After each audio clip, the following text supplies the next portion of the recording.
The greatest promise that's ever been given to the human race, the offer that everybody hungers for even when they don't know it, came from Jesus. It's recorded in John 7:38 when he says, "Whoever is thirsty, let them come to me, and out of their belly, out of the core of their being, will flow rivers of living water." And then John says, by this he meant the Spirit, who those who believed in Jesus were later to receive.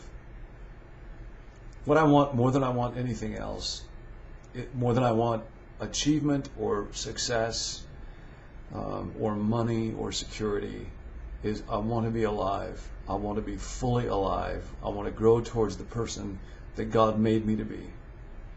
And every human being on earth wants that, and we want it desperately, and that's what Jesus is offering. And a lot of times we make it so complex.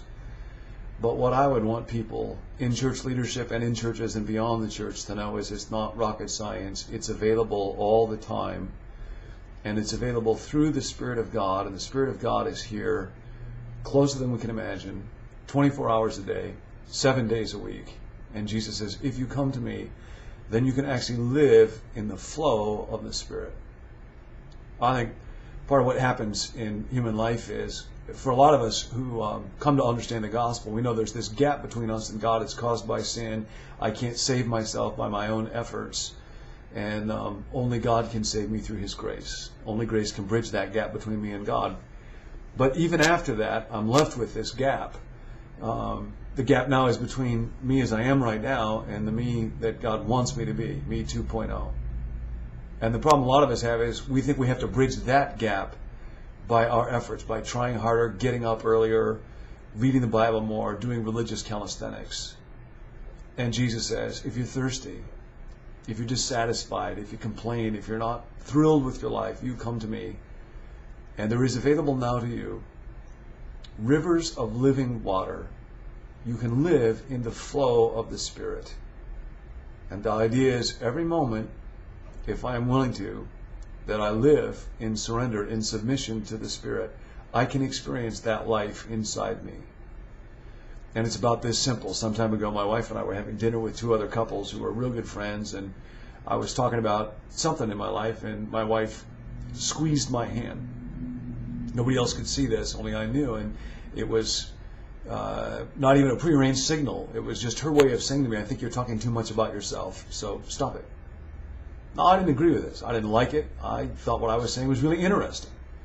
But here's what happened after the dinner was over. I didn't go back and tell Nancy about this. I just thought to myself, well, I don't need to talk to her about it. I just don't like it. And the next day I was having dinner with another friend, and we were talking about our lives and our marriage, and I realized I got to go back and talk with Nancy about when she squeezed my hand so that we can work that through. So, Nancy, if you're watching this, stop squeezing my hand. No, actually, I already talked to her about that. And as soon as I did, here's the deal.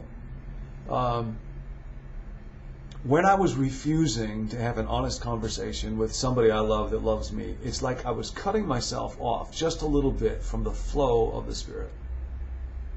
And then when I said, all right, I'll have that conversation, I'll do what I know God wants me to do, it's like I was right back in that flow. It's a very significant way in which about the only command that we need for spiritual life is don't quench the Spirit. Don't grieve the Spirit. I think for so many of us, spiritual life becomes about gap management, where we think, I have to become the person God wants me to be through my efforts, even through my spiritual disciplines, instead of realizing that just as we are saved only by grace, we can live by grace. In fact, we can only live by grace. That grace is much bigger than just the forgiveness of my sins. Grace is mostly experienced as power, the power of God doing in me what I cannot do in and by myself. And that's to live in the flow of the Spirit. And it's available all the time. And when I find myself out of the flow, I can jump back in. And God wants to help every human being learn to live in the flow of that Spirit in a way that fits, that is designed for you to learn. One of the biggest problems that we have in the church when it comes to spiritual growth, to transformation, is that we try a one-size-fits-all method of growing spiritually.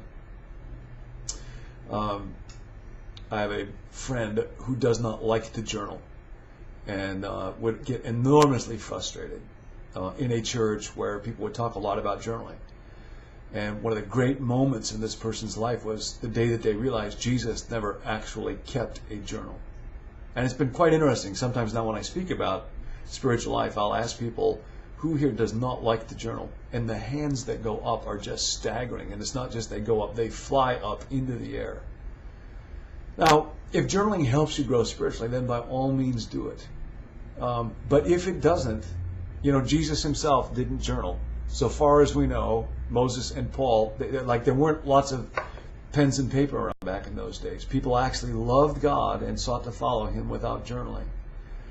Disciples are handcrafted, not mass-produced. And to discover about your own temperament and your own learning style and your own season of life and the spiritual stage at which you find yourself and the pattern of sin and temptations that you're most vulnerable with means that you can discover the way where there's freedom and experimentation that God most wants to grow you up. There's a whole spiritual growth resource that a group of folks are working on that I'm involved with. It's called Monvi. And our hope and prayer is that we can be entering into a day when people can discover in a way that's really fresh and that actually fits them uniquely how it is that they can grow spiritually. Because I think so many people in churches, especially people who have been around for a long time, discover at a certain point that just doing more and more and more of the church program deal is not working. There is a river of spiritual life that is available to human beings. And it is what we crave and need most of all. It is available through Jesus. It is available in the Spirit. It brings about the flourishing of women and men, and then through them, the flourishing of the world. We are conduits of blessing.